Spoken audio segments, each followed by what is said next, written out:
예, 지금부터 서울중앙지방법원 제21형사부 2026년 6월 26일 오후 재판 시작하겠습니다.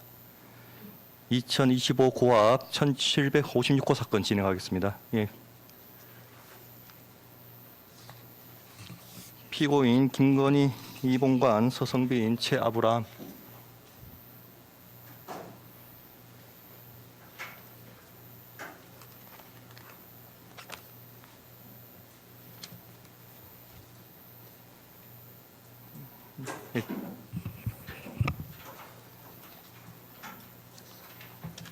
예, 소송 관계인 출석 확인하겠습니다. 예, 특검 측에서 특별검사부 김한수 검사부 나오셨고, 파견검사 송인호, 심요한, 임동민 검사님 나오셨죠.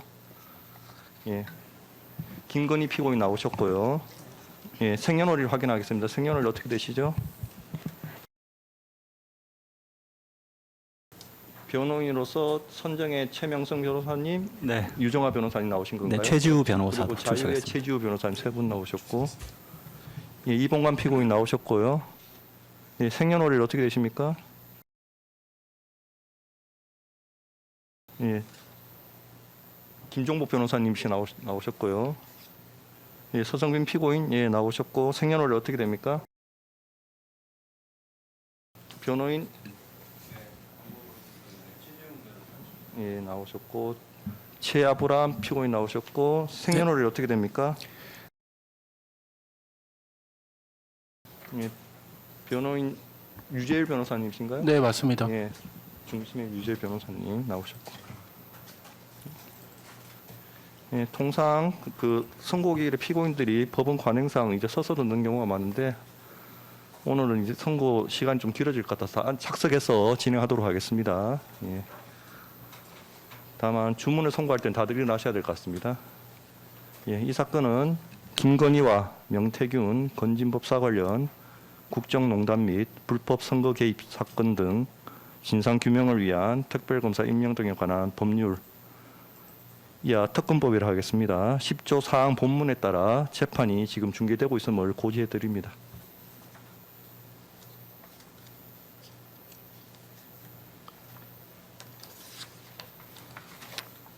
예, 판결 선고하겠습니다. 예. 먼저 이 사건 공소 사실의 요지에 대해서 간단하게 설명을 하고 판단하도록 하겠습니다. 먼저 피고인 김건희에 대해서는 이봉관으로부터 반클리프 목걸이, 티파니 브로치, 그리고 그라프 귀걸이를 받은 것과 관련해서 특정 범죄, 가중처벌 등에 관한 법률 위반, 알선수재죄로 기소가 되었고, 이배용으로부터 금거북이, 세안도 복제품 받은 걸로 역시 같은 법률인 알선수재죄로 기소가 되었고, 서성빈으로부터 바쉐론 콘스탄틴 시계를 받은 걸로 역시 알선수재죄로 기소가 되었고, 김상민으로부터 이우환 화백 그림을 받은 걸로 역시 특가 알선수재죄로 기소가 되었고, 최재영으로부터 샤넬 향수 화장품, 술, 그리고 디올백 등 받은 것으로 역시 특가 알선수재죄로 기소가 되었습니다. 이봉관에 대해서는 이에 상응해서 그라프 귀걸이를 제공한 것에 대해서 청탁 금지법 위반으로 기소가 되었고, 서성빈에 대해서는 역시 이에 대응해서 바쉐론 콘스탄틴 시계를 김건희에게 제공한 걸로 청탁 금지법으로 기소가 되었고, 최재형 피고는 역시 샤넬 화장품부터 시작해서 술, 책, 전기램프, 디올백, 가방 등을 제공한 걸로 역시 청탁금지법으로 기소가 되었습니다. 각각 기소된 공소사실에 대해서 피고인 김건희, 서성빈은 무죄를 주장하고, 피고인 이봉관, 최아브라함은 자신의 범행을 인정하고 자백하고 있습니다.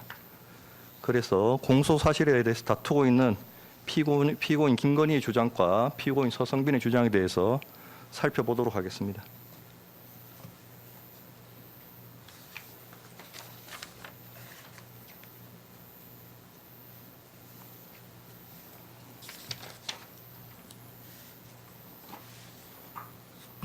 먼저 피고인 김건희는 이 사건 기소가 위법 부당한 공소권 행사라고 주장을 하고 있습니다. 특정범죄 가중법상 알선수재죄에서 알선 명목과 대가 관계는 금품 제공자와 수수자 사이의 관계의 성격, 금품 제공의 경위와 시기 등을 종합하여 판단하는 것이므로 이 부분 공소사실에 기재된 관계 형성 과정이나 교류 내용은 구속요건 해당 사실을 특정하기 위하여 필요한 범위 내의 기재에 해당하는 점, 고의나 인식 등 주관적 구성 요건 요소도 공소사실에 기재되어야 하는데 이는 검사의 주장으로 공소사실에 기재된 것에 불과하고 그 증명 여부는 법원이 판단할 문제인 점, 피고인의 복수의 금품 수수에 관한 사실이 하나의 공소장에 기재되어 기소되었다 하더라도 법관에게 예단을 심어주기 위한 의도적인 기재라고 볼 수는 없는 점 등을 종합하면 특별검사의 이 사건 기소가 공소장 1번주의에 위배되었다거나 무죄 추정의 원칙이나 공정한 재판을 받을 권리를 침해한다고 볼 수 없습니다. 이 부분 주장은 받아들이지 않습니다. 피고인 김건희의 공소사실의 본안에 대한 판단으로서 첫 번째, 이 본관으로부터 목걸이 등을 받은 부분에 대해서 살펴보도록 하겠습니다.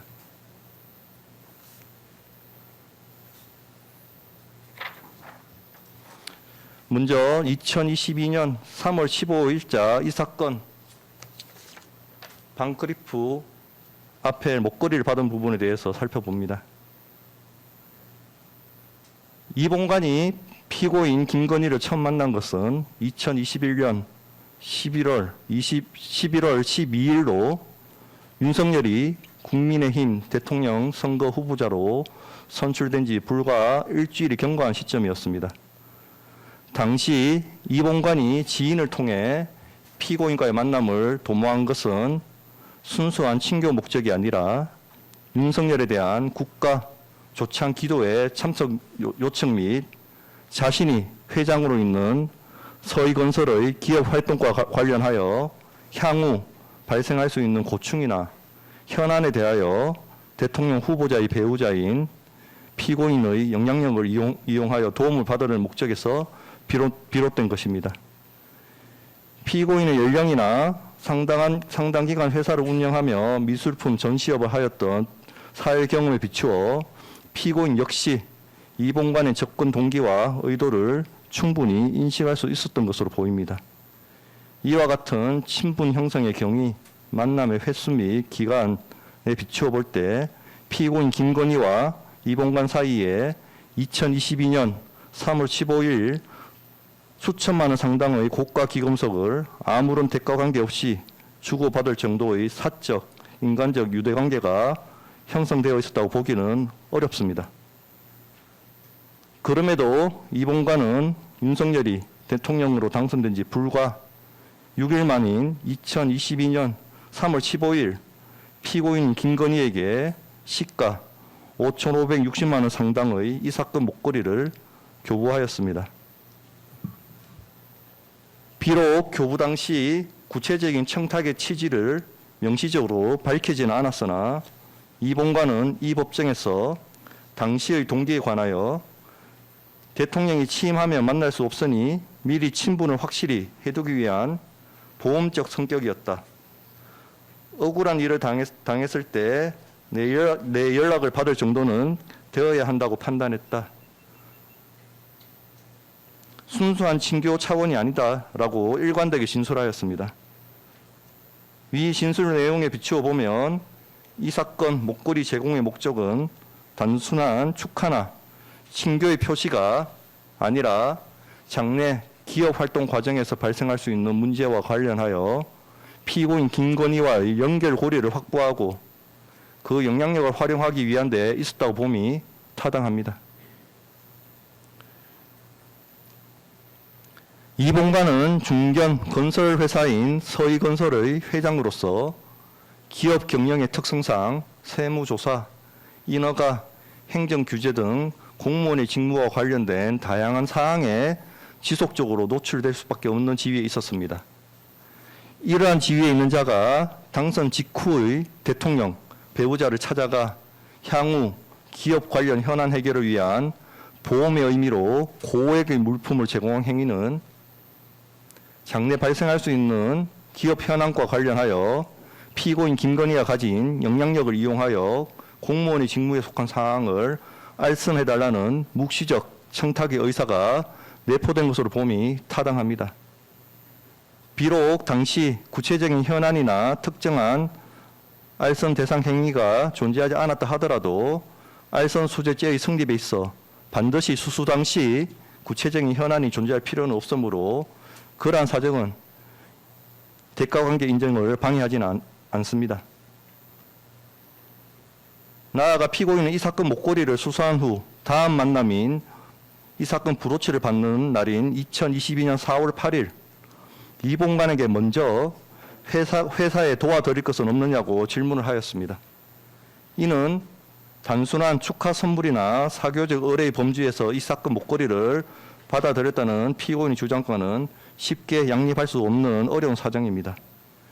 위와 같은 사후적 언동은 피고인 김건희 역시 이봉관의 금품 제공이 자신의 사회적 지위와 영향력을 매개로 장차 서희건설의 기업 활동과 관련하여 발생할 수 있는 공무원 직무 관련 사항에 관하여 도움이나 편의를 목적으로 이루은 것임을 인식하고 있었음을 뒷받침합니다.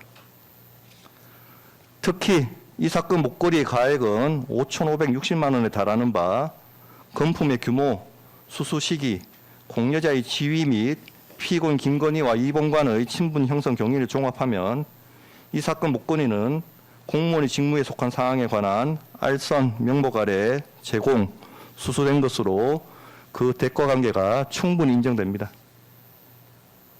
다음으로 2022년 4월 8일자 이 사건 브로치, 티파니 브로치 수수 부분에 대해서 살펴보겠습니다. 이봉관은 이 사건 목걸이를 교부한 뒤 한 달도 지나지 않은 시점에 재차 피고인에게 2,610만 원 상당의 이 사건 브로치를 교부하였습니다.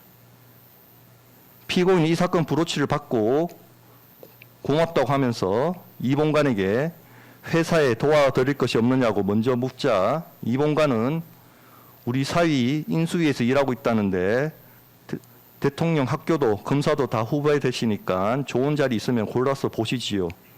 인수위에서 일하는 박성근이라며 사위인 박성근의 성명과 소속을 구체적으로 특정하여 인사청탁을 하였습니다.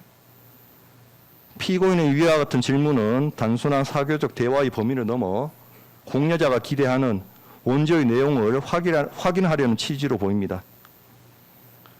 통상적인 축하 선물을 받는 자리에서 수령자가 먼저 공여자에게 직무 관련 도움의 필요성을 묻는 것은 자연스럽지 아니한 바 피고인은 이미 앞선 목걸이 수수 당시부터 이봉관의 금품 제공에 대가관계가 수반되어 있음을 인식하고 있었던 것으로 보입니다.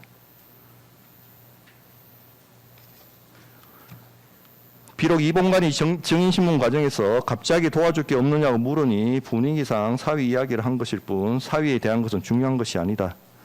내 사위로 인해 내가 선물 줬던 것을 다 보상을 받아버리면 내가 진짜 부탁할 때 부탁을 못한다는 취지로 진술하기도 하였으나 청탁 당시 사위의 성명과 소속을 구체적으로 명시하였고 이봉관 스스로 법정에서 피고인이 어떤 식으로든 힘을 써준 것으로 생각했다. 박성근의 임명 소식을 듣고 내가 부탁한 게 영향은 있었겠구나라고 생각했다고 진술하였으며 사위가 현 정부의 고위공직에 진출할 경우 향후 서희건설에 발생할지 모르는 각종 문제에 대응함에 있어 의미 있는 인적 기반을 확보하게 된다는 점, 이런 사정을 종합하면 위 인사청탁이 단지 분위기에 맞춘 일시적인 수사이거나 형식적 발언에 불과하다고 보기는 어렵습니다.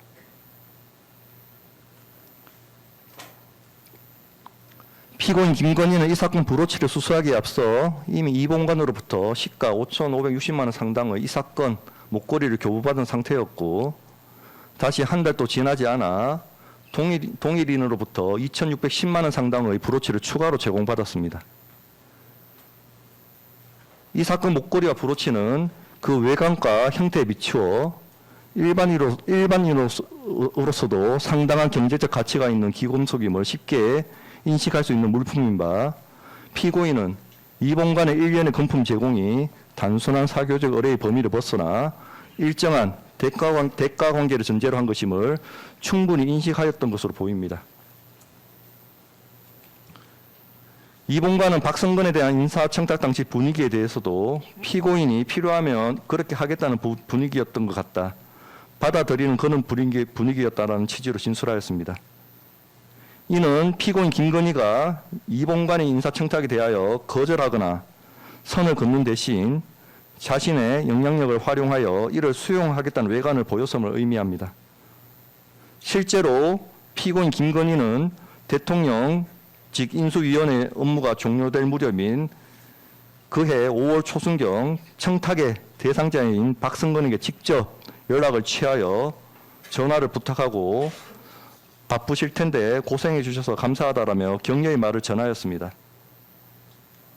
피고인 김건희가 박성근과 별다른 친분이나 업무상 접점도 없음에도 직접 연락을 취한 것은 단순한 안부 인사를 넘어 이봉관의 청탁 내용을 인식하고 이를 상당한 관심을 가지고 관리하고 있었음을 뒷받침하는 정황으로 볼 수 있습니다. 이봉관의 명시적 청탁이 있은 지 불과 4일 뒤인 2022년 4월 12일 박성근은 고위공직자 예비후보자 검증을 위한 동의서를 제출하였고 피고인의 격려 통화가 있은 직후인 그해 5월 중하순경 차관급인 국무총리 비서실장으로 내정되어 같은 해 6월 3일 공식 임명되기에 이르렀습니다. 대통령직 인수위원회 인사추천팀 및 대통령실 인사비서관실 소속이었던 박은주는 2022년 4월 말경 장제원이 큰 문제가 없는 이상 박성근이 국무총리 비서실장으로 임명될 것이라고 말하였고 윤석열이 결정한 단독 후보자이고 임명직이기 때문에 박성근이 국무총리 비서실장으로 임명될 것이라는 말을 해준 것 같다고 진술하였습니다. 박성근은 국무조정실에서는 전문성 대신 원만한 대인관계가 필요한 파트도 있는데 제가 대인관계는 괜찮다는 식으로 인사검증단 직원에게 답변을 했다는 취지로 진술하였습니다. 이러한 점을 종합하면 박성근의 국무총리 비서실장 임명은 대통령의 의중과 대통령실의 인사검토 과정을 거쳐 이루어진 것으로 보입니다. 그리고 박성근에 대한 인사청탁이 이루어진 시점, 피고인 김건희의 격려 전화, 인사검토 절차 및 최종 임명 결과 등에 비춰보면 피고인 김건희는 위 청탁을 단순히 전달하거나 인식하는 데 그치지 않고 그 실행 과정에 일정 부분 관여한 것으로 보입니다. 이와 같이 금품의 규모, 수수 경위, 인사청탁의 구체성, 피고인 김건희의 태도 및 그 이후의 진행 경과를 종합하면 이 사건 브로치는 박성근에 대한 인사청탁과 관련하여 공무원의 직무에 속한 사항의 알선 명목 아래 제공 수수된 것으로 그 대가 관계가 충분히 인정됩니다. 세 번째, 2022년 5월 20일 이 사건 귀걸이 수수 부분에 대해서 살펴보겠습니다. 이봉관은 이 법정에서 이 사건 귀걸이 교부 당시의 심경에 관하여 김건희가 공관에 들어가면 이제 마지막이다. 혹시 억울한 일이 생기면 연락이 닿을 정도는 되어야 한다는 생각이었다고 진술하였습니다. 특히 이봉관은 나중에 이 사건 목걸이와 브로치를 돌려받았을 때 심경에 관하여 부탁을 하는 것은 이제 안 들어주겠네. 그런 불안한 생각을 했다라고 진술하였습니다. 이러한 진술에 비춰보면 이봉관은 향후 서희건설과 관련하여 공무원의 직무에 속한 사항에 관한 도움이 필요한 상황이 발생할 경우를 대비하여 피고인 김건희와의 관계를 유지, 강화할 목적으로 이 사건 기금속을 제공한 것으로 보입니다. 비록 이 사건 귀걸이를 교부하는 자리에서 이봉관이 별도의 청탁 의사를 명시적으로 밝히지는 않았으나 당시에는 이미 이 사건 브로치 수수를 계기로 이봉관이 자신의 사위인 박성근에 대한 구체적인 인사 청탁을 하고 피고인 김건희가 이에 호응하는 태도를 보인 이후였습니다. 따라서 이 사건 귀걸이 수수 당시에는 이미 양자 사이에 공무원 직무에 속한 사항과 관련된 구체적인 청탁 관계가 형성이 되어 있었습니다. 이러한 상황에서 이미 이 사건 목걸이와 브로치가 제공된 데 이어 동일한 공여자인 이봉관으로부터 시가 2,210만 원 상당의 고가 귀걸이까지 추가로 제공받았다면 피고인 김건희로서는 위 귀걸이 역시 앞서 제공된 목걸이, 브로치와 동일한 청탁관계 및 대가관계의 연장선상에서 제공된 것임을 충분히 인식하였다고 봄이 타당합니다.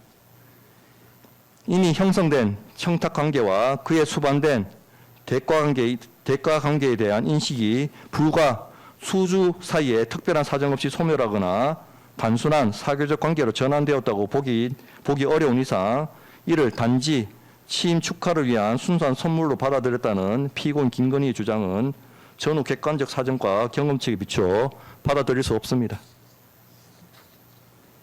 국가 최고 권력자의 배우자가 가진 영향력을 이용하여 공무원의 직무를 알선하려는 이른바 권력형 알선수재 범죄에 있어서 현안이 구체적으로 발생한 이후에 수재자를 직접 찾아가 명시적인 청탁과 함께 건품을 교부하는 행태는 사회폭력 및 경험치상 이례적입니다.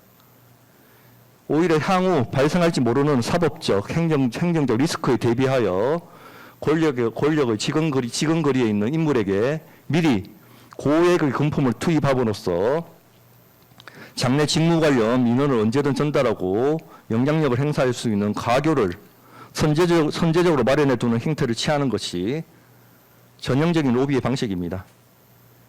이봉관의 법정 진술을 살펴보면 단지 막연한 호의를 기대했다는 의미가 아니라 향후 세무, 행정 등 건설사 경영 전반에 걸쳐 공무원의 직무에 속한 상황이 발생하였을 때 피고인 김건희를 통하여 이를 해결하겠다는 묵시적인 알선 명목으로 교부하였다는 것이 기재에 깔려 있었음을 알 수 있고, 나아가 묵시적 단계에 머무르던 알선 명목이 불과 수주 만에 명시적인 인사청탁이라는 구체적 실체로 발현되었으며 피고인 김건희 역시 그 청탁을 직접 수용하여 실현하는 과정에 개입함으로써 자신이 수수한 금품들이 공무원의 직무 알선과 결부된 대가성 물품임을 확정적으로 인식한 것으로 보입니다.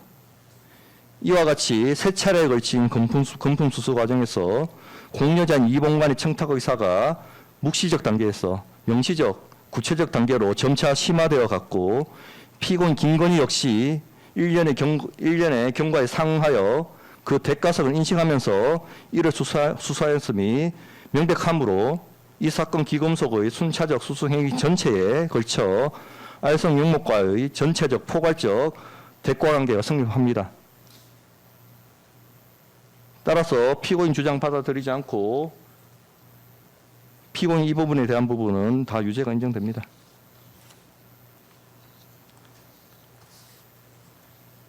다음으로 이배용으로부터 금거부기를 수수받은 부분에 대해서 살펴보겠습니다.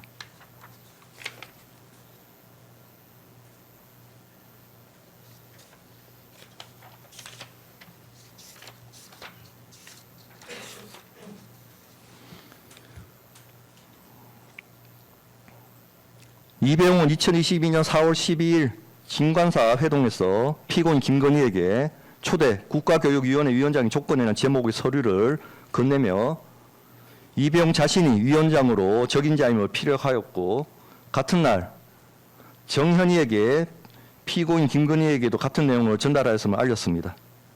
이와 같이 이배용은 금거부기를 교부하기 이전부터 피고인 김건희에게 국가교육위원회 위원장직에 대한 의사를 지속적으로 전달하여 왔습니다. 이배용은 2022년 4월 13일 정현희에게 국가교육위원장은 제가 맡을 수 있게 지혜를 발휘해달라고 부탁해달라는 메시지를 보냈고, 23일에는 피고인 김건희가 관심을 가지고 윤 대통령이 추천하게 되면 모든 교육 문제를 바로 잡을 수 있을 것이라는 메시지를 보내는 등 피고인 김건희와의 가교 역할을 하는 정현희에게 위원장 임명에 대한 기대를 적극적으로 표명하였습니다.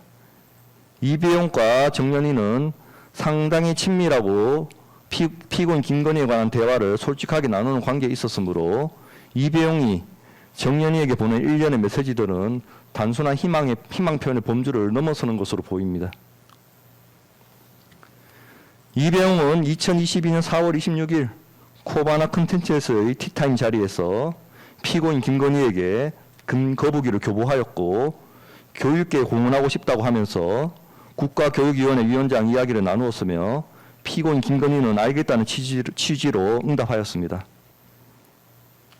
그 자리에 동석하였던 정연이도 수사기관에서 이배용이 교육자로서 대한민국 교육에 이바지하고 싶다는 취지로 이야기하였고 김건희가 긍정의 표시로 알겠다고 하였다. 교육위원회 위원장 이야기를 꺼냈던 것 같다. 김건희가 이배용의 추천을 원한다는 얘기를 알겠다는 표시를 한 것 같다라고 진술을 하여 이러한 사실을 뒷받침하고 있습니다. 이와 같은 이배용이 위원장 임명 청탁을 명시적으로 하는 바로 그 자리에서 미리 준비 수령해 두었던 금거북이를 피고인 김건희에게 교부한 사실이 인정되는 이상 금거북이에 치인 축하 메시지가 기재된 편지가 동봉되어 있었던 사정은 교부의 외교적 명분에 불과할 뿐 이배용이 기존에 윤석열과 친분 관계에 있었던 사정 역시 청탁과 대가관계를 부정할 수는 없습니다.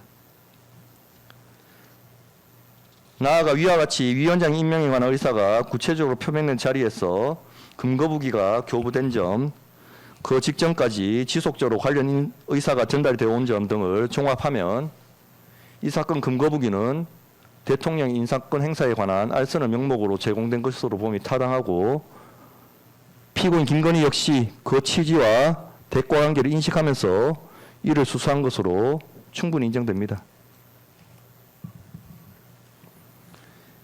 피고인 김건희와 변호인은 금거북이는 피고인 이배용에게 제공한 화장품에 대한 답례 선물이라는 취지로 주장합니다. 그러면서 라프레리 화장품을 구매하였다는 영수증과 비서 유경옥, 정지원의 진술서만을 제출할 뿐 이를 이배용에게 전달하였다는 사실을 객관적으로 뒷받침할 만한 증거는 제출하지 못하고 있습니다. 설령 피고인 김건희가 2022년 1월 초순경 화장품을 이배용에게 교부한 것이 사실이라 하더라도 이배용이 금거북이를 공개한 시점은 2022년 4월 26일로 단순히 답례 차원이라 보기에는 수개월의 시간적 간격이 있을 뿐만 아니라 그 사이에 이배용이 자신이 국가교육위원회 위원장의 적임자임을 피력하며 임명을 청탁하고 관련 서류를 전달하는 행위가 개입되어 있었던 이상 이를 순수한 답례로 볼 수는 없습니다. 이 부분 피고인과 변호인 주장은 이유 없습니다.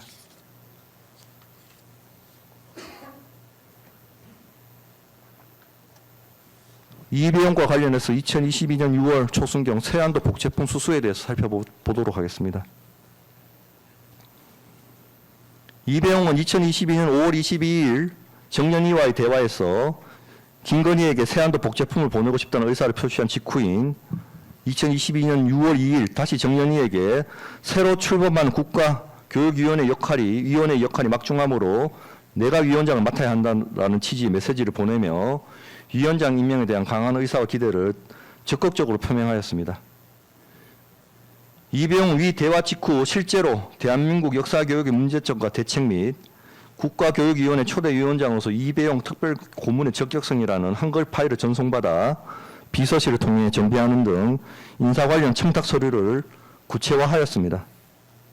세안도 복제품은 이배용이 정연이와 위원장 임명 청탁을 긴밀히 논의하고 관련 서류를 정비한 바로 그 무렵인 2022년 6월 초순경에 피고인 김건희에게 전달되었습니다. 세안도 복제품의 전달은 앞서 본 금거북이 교부와 불과 한 달여 만에 이루어진 것으로 한 달 조금 넘은 기간 사이에 이루어진 것으로 금거북이 교부 당시 형성된 알선 명목과의 대가 관계가 단절되었다 볼 만한 아무런 사정이 없습니다. 오히려 이배용이 위원장 임명 청탁을 단절 없이 지속적으로 이어오는 맥락에서 세안도 복제품을 추가로 전달한 것은 선행, 청탁을 관찰하고 피고인 김건희의 영향력을 계속해서 확보해 두기 위한 연속된 시도의 일환으로 봄이 자연스럽습니다. 피고인은 이미 2022년 4월 26일 코바나 컨텐츠 사무실에서 이배용으로부터 위원장 임명 청탁을 직접 듣고 알겠다고 응답하면서 고가의 근거부기를 수수한 상태였습니다. 따라서 피고인 김건희로서는 그로부터 불과 40여일 뒤에 이배용이 추가로 보내온 이 사건 세안도 복제품 역시 동일한 위원장 임명 청탁 명목하에 제공된 것임을 충분히 인식하고 있었다고 봄이 타당합니다. 정연희의 진술 및 관련 메시지 내역에 비추어 볼 때 세안도 복제품이 전달될 무렵인 2022년 6월 3일 회동에서도 국가교육위원회 위원장 임명 및 역사교과서 문제에 관한 대화나 의견 교환이 있었던 것으로 보입니다. 피고인 김건희와 변호인은 세안도 복제품이 한지 살리기 재단 홍보용으로 제작된 공익 목적의 홍보물에 불과하다는 취지로 주장합니다. 그러나 그러한 목적이 일부 포함되어 있다 하더라도 세안도 복제품은 위원장 임명 청탁이 지속되는 과정에서 해당 청탁과 결부되어 제공된 것으로 대통령 인사에 관한 알선의 대가로서 성질이 불가분적으로 결합되어 있는 이상 알선 수재죄의 성립에는 아무런 영향이 없습니다. 따라서 이 부분 주장도 이유 없습니다. 이 부분 피고인 김건희 변호인 주장도 이유 없습니다.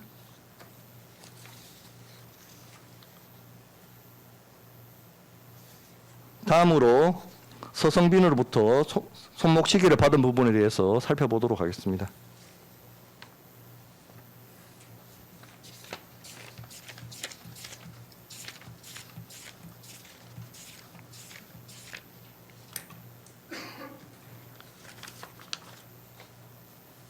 피고인은 서성빈에게 시계를 구매 대행을 시켰다고 주장을 하고 있습니다.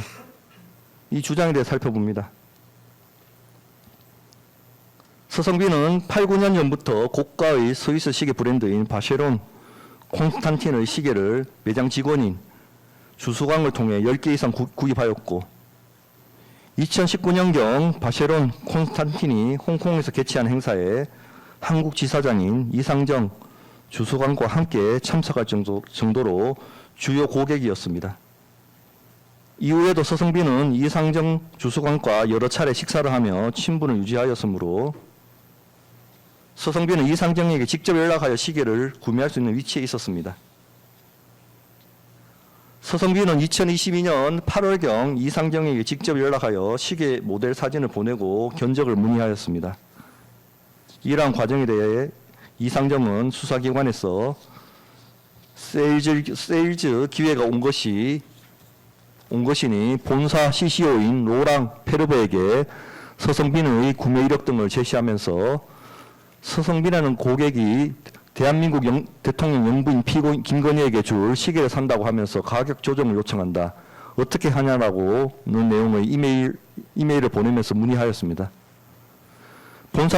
본사 측에 긍정적인 답변이 와서 서성빈에게 적용할 할인율까지 거의 정하였는데 갑자기 본사에서 다른 방법을 찾아보는 게 어떠냐는 취지로 우려를 표하는 전화가 왔고 당시 이상정 본인은 이미 서성빈에게 어느 정도 할인이 가능할 것이라는 안내를 한 상황이었는데 CCO 여중이 변경되어 난감했다고 하면서 고민하다가 본사 가격 정책에서 상대적으로 자유로운 딜러사를 안내한 것이다 라고 진술하였습니다.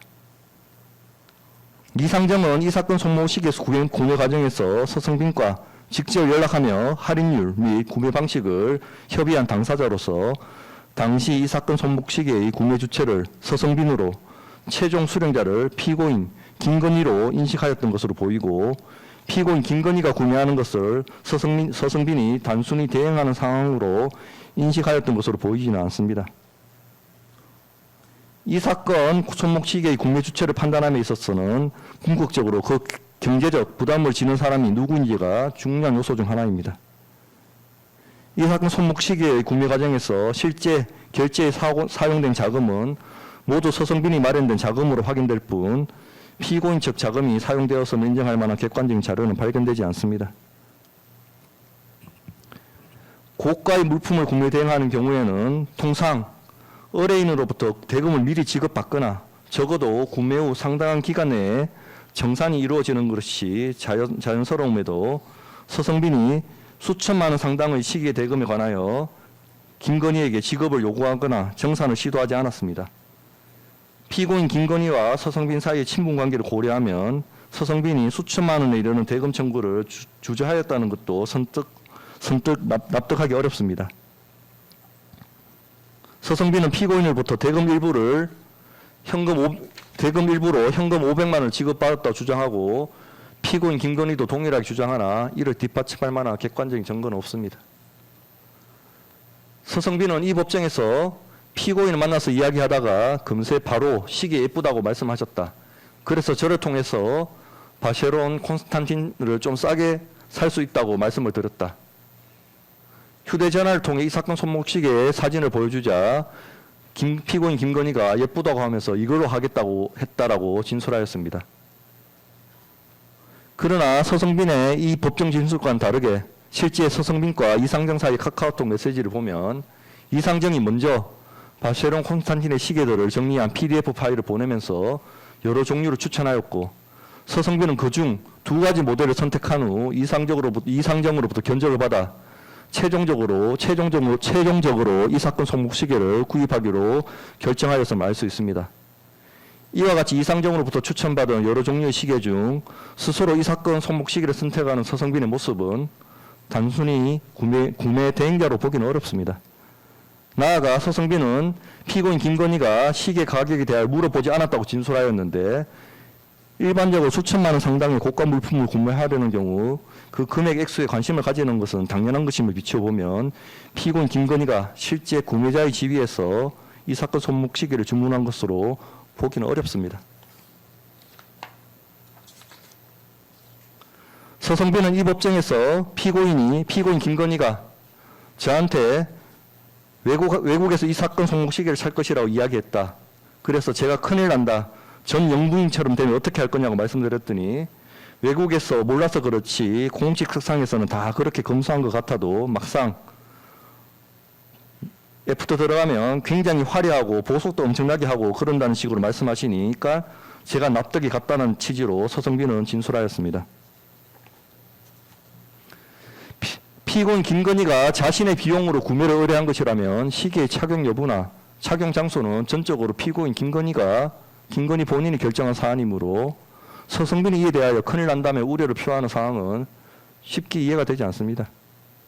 반면 서성빈이 자신의 비용으로 시계를 제공하는 상황이었다면 선물한 시계가 공개적으로 노출되어 논란이 발생할 경우 서성빈 자신도 곤란해질 수 있으므로 착용 방식에 관하여 피고인 김건희에게 우려를 표명한 대화가 이루어졌다고 봄이 자연스럽습니다. 이러한 사정은 서성빈이 이 사건 손목시계의 실질적인 구매 주체였음을 뒷받침합니다. 서성빈은 이 사건 손목시계를 구매하기 이전부터 피고인 김건희와 지속적으로 교류하면서 피고인 김건희를 통해 윤석열에게 여러 차례 넥타이를 선물하였고 대통령 선거 과정에서 정치 후원금 1,000만 원을 기부하기도 하였습니다. 피고인 김건희는 서성빈을 더론협회 회장으로 있는 사업가이자 고가의 시계를 착용하고 다니는 재력가로 인식하고 있었고 서성빈은 실제로 바쉐론 콘스탄틴의 VIP 고객으로 분류되어 있었습니다. 서성빈을 대면했던 사람들은 서성빈을 정치권 유력 인사와의 친분을 과시하는 사람으로 생각하였고 서성빈도 피고인 김건희와의 피고인 김건희와 카카오톡 메시지를 주고받는 것을 다른 사람에게 보여주기도 하였습니다. 따라서 이 사건 손목시계 역시 서성빈이 피고인 김건희와의 관계를 강화하고 자신의 영향력을 과시하기 위한 목적으로 자신의 비용으로 구매하여 제공하였다고 봄이 타당합니다. 나아가 서성빈은 특별검사 수사관으로부터 이 사건 손목시계 관련 조사 통보를 받은 직후 이상정에게 연락하여 사전에 관련 사항을 이상정으로 전달받지 못한 점을 항의하였고 이 법정에서 배신당하는 기분을 많이 느꼈다고 진술하였습니다. 이는 단순히 구매를 의뢰받아 물품을 전달하는 수준의 관여자라면 통상 보이기 어려운 태도로 서성빈이 이 사건 손목시계 구매에 일정한 이해관계를 전제로 상황을 인식하고 있었음을 보여주는 사정입니다. 바쉐론 콘스탄틴 시계 상자는 피고인 김건희 오빠인 김진우의 장모 한옥자의 주거지에 있던 자물쇠가 부착되어 있는 검정색 가방 안에서 반크리프엔 앞에 모조품 목걸이, 다이아 목걸이, 현금 다발과 함께 발견되었습니다. 일반적으로 고가의 시계를 정상적으로 취득한 구매자라면 정품 증명 또는 수리 등을 위해서 시계 상자나 보증서 등 구성품을 직접 보관하는 경우가 많음에도 구성품이 피고인 김건희 본인이 아닌 오빠의 장모 주거지에서 발견되었다는 것인데 이러한 보관 경위는 통상적이지 않고 상당히 이례적입니다.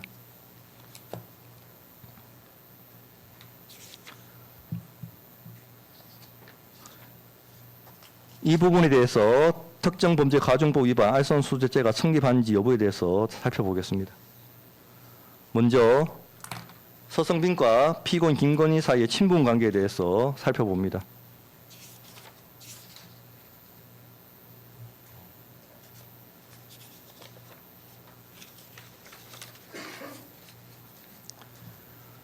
서성빈과 피고인은 반려동물, 사주, 패션 등 가벼운 일상 이야기부터 윤석열과 피고인 김건희가 겪는 여러 정치적 현안에 이르기까지 폭넓게 대화를 나누며 친분을 형성하여 왔고, 서성빈은 피고인 김건희의 부탁으로 윤석열에게 정치 후원금을 기부하고 넥타이를 수차례 선물하였으며, 피고인 김건희의 초청으로 대통령 취임식에 참석하는 등 개인적으로 밀접한 관계를 유지하여 왔습니다.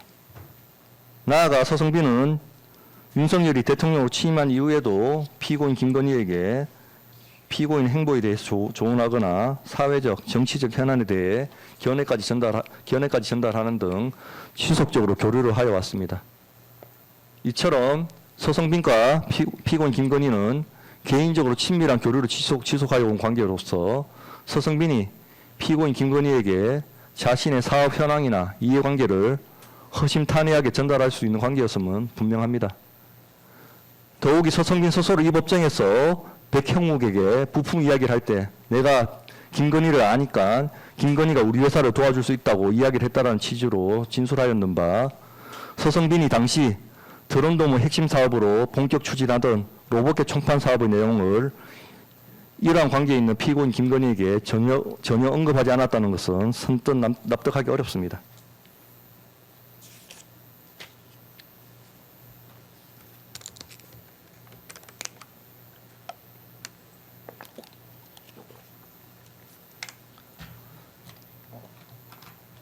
다음으로 서성빈의 로봇계 사업 참여 경위와 피고인 김건희 인맥의 활용에 대해서 살펴보겠습니다.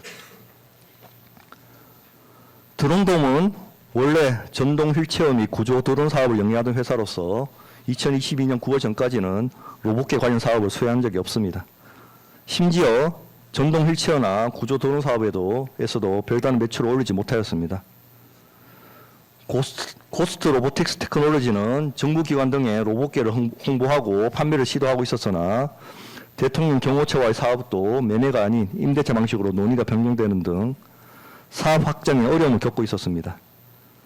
그러한 상황에서 서성빈은 2022년 6월경 백형목을 알게 된 직후 2022년 7월 내지 8월경 고스트 로보틱스 테크놀로지와 총판 파트너 계약 및 파트너 계약을 체결하면서 로봇계 총판권을 부여받았고 새롭게 로봇계 사업으로 분야를 확장하였습니다. 드론돔은 대통령 경호처와 임대차 계약의 전반적인 과정에서 실질적인 역할을 전혀 수행하지 않았습니다. 경호처와의 접촉, 시연, 협의, 견적서 작성에 이르기까지 모든 실무는 고스트 로보틱스 테크놀로지가 수행하였고, 드론돔은 로봇계 4대를 경호처에 수송하는 것을 도운 것이 전부였습니다. 심지어 고스트 로보틱스 테크놀로지의 송강석은 드론돔이 스스로 작성해야 할 견적서를 직접 작성하여 경호처 및 드론돔에 제출까지 하였는 바, 드론돔이 총판으로서 기본적인 업무조차 수행하지 못하였음이 드러납니다. 나아가 총판 파트너 계약서에는 원래 드론돔의 판매 권한이 행안부 및 산하 기관 내에서만 인정된다고 기재되어 있어 대통령 경호처는 그 범위에 포함되지 않음에도 드론돔은 임대차 계약 체결 당시 이 문구를 삭제한 상태의 계약서를 제출하였고 경호처와의 임대차 계약 당사자가 되었습니다. 또한 총판 파트너 계약과 파트너 계약은 2022년 7월 내지 8월경 체결되었음에도 그 계약서의 체결 날짜는 2022년 7월 1일로 소급하여 기재하였습니다. 이러한 사정들은 드론돔의 임대차 계약 편입이 정상적인 거래 구조에 의한 것이 아님을 뒷받침합니다. 실제로 고스트 로보틱스 테크놀로지 부회장 백형욱은 수사기관에서 서성빈이 인맥과 영향력을 과시하고 자랑을 하였다. 저는 아는 사람이 많아도 어떻게 로봇기를 팔 거냐고 말했다. 제가 총판 기간에 1년 아니면 안 된다. 1년 안에 보여달라. 로봇기 계산서 끄는 것을 보여달라고 요구하는 것을 서성빈이 수용하였다. 제가 서성빈이 로봇기를 잘 팔 것 같으니 1년만 지켜보자고 공현웅에게 말하였다. 제가 보기에는 서성빈은 윤석열, 김건희의 친분만 가지고 정말로 로봇기를 팔 수 있다고 믿었던 것 같다. 제가 서성빈에게 로봇기를 팔 수 있다는 것을 증명해 주셔야지 절차에 따라 로봇기 파는 모습을 보여줘야 되는 거 아니냐고 서성빈은 계속 긁었다. 서성빈이 윤석열, 김건희와 깊은 친분이 있다고 주장한 것도 영업에 도움이 될 것이라고 생각하였다고 백형욱은 진술하였습니다. 고스트 로보틱스 테크놀로지의 대표이사 공현웅과 송광석도 수사기관에서 서성빈이 김건희와 인맥이 있었기 때문에 이를 이용하여 납품을 하기 위하여 백형욱이 서성빈에게 총판권을 준 것 같다는 취지로 진술하였습니다. 이와 같이 드론돔이 로봇계 사업 수행 경험이나 기술적 역량이 충분하다 보기 어려움에도 고스트 로보틱스 테크놀로지가 드론돔에 로봇계 총판권을 부여하게 된 것은 서성빈의 피고인 김건희 등과의 인맥이 크게 작용하였던 것으로 보입니다. 서성빈 역시 이 법정에서 백형욱에게 윤석열, 김건희와 친분이 있었고 그렇기 때문에 정부기관에 로봇기를 판매할 수 있다는 식으로 이야기한 것 같다. 부품 이야기할 때 김건희를 아니까 김건희가 우리 회사를 도와줄 수 있다. 드론돔이 총판 권한을 가지고 경호처와 드론돔 임대차 계약을 체결한 이유에 대해서는 서성빈 본인이 부탁을 했다. 실적이 필요하고 너 손해 나는 거 없으니까 실적을 발표해서 해달라. 너보다는 내가 인맥이 많으니 나중이라도 너한테 도움이 되지 않겠냐는 식의 이야기로 설득한 것 같다. 실제로 백형욱과 식사를 할 때 김건희로부터 한번 연락이 왔어. 나가서 전화를 받은 적이 있다고 진술하였습니다. 나아가 서성빈은 이 법정에서 백형욱한테 좋은 회사 있으면 언제든지 해. 그런데 너 대리 좀 쉽지 않을 거다. 너 한국 실적 몰라서 그렇지. 무기사업 그렇게 간단하게 아무나 하는 거 아니다. 라는 식으로 충고를 했다고 진술하였습니다. 이러한 진술에 비추어 보면 서성빈은 김건희 등과의 친분을 자신의 사업상 강점으로 내세우면서 백형욱에게 이를 적극적으로 부각하였고 이를 바탕으로 로봇계 판매권을 확보하려고 하였음을 알 수 있습니다. 아울러 서성빈이 로봇계 사업에 관여하기 시작한 무렵부터 드론돔 및 고스트 로보틱스 테크놀로지는 중소벤처기업부 관계자와 면담을 진행하거나 이후 정부 주관 행사 등의 로봇계를 전시하는 등 정부기관 관련 영역에서 로봇계를 노출, 홍보하는 활동을 수행하였습니다. 이러한 사정들을 종합해보면 드론돔이 로봇계 사업에 편입되고 대통령 경호처 관련 사업에 관여하게 된 배경에는 서성빈이 내세운 피고인 김건희 및 정치권과의 인적 네트워크가 중요한 요소로 작용하였던 것으로 보입니다.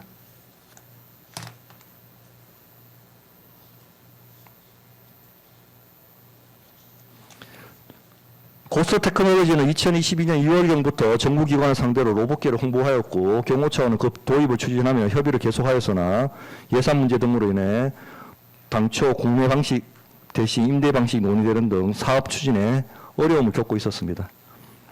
실제로 송광석은 수사기관에서 이렇게 말했습니다.